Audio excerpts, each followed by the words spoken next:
Ang mga twin hearts noon, totoong in love na ngayon.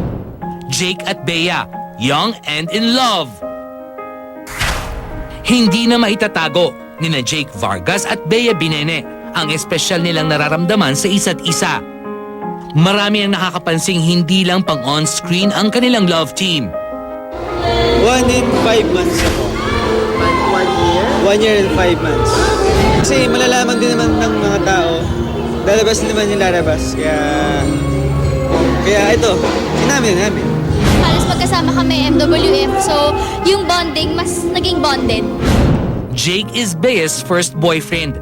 Aminado naman si Jake na si Bea ang una niyang seryosong relasyon.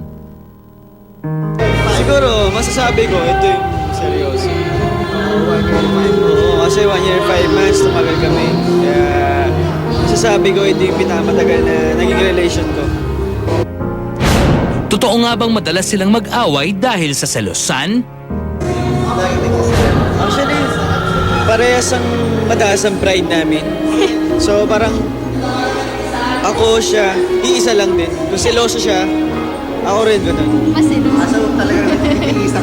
First major fight ba nilang maituturing? Ang paglabas ng di umano'y photo scandal ni Jake? Opo. Ha? Sino ba yun? Hindi, basta yun, tinanong ko sa kanya, kaya clear na, okay na. Then, naayos na rin namin agad. Matagal na yun, yung picture na yun. Siguro 5 years ago na ex-girlfriend ko siya. Ganito. Marami kami doon sa, sa bahay.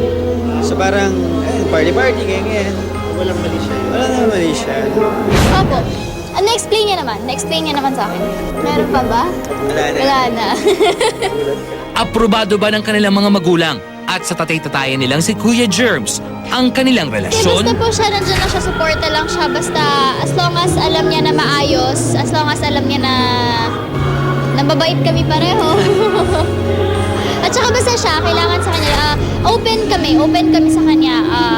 Basta siya, nandiyan siya to guide me and Okay naman sa kanya, saka siyempre alagaan daw namin yung love team namin, saka yung kami.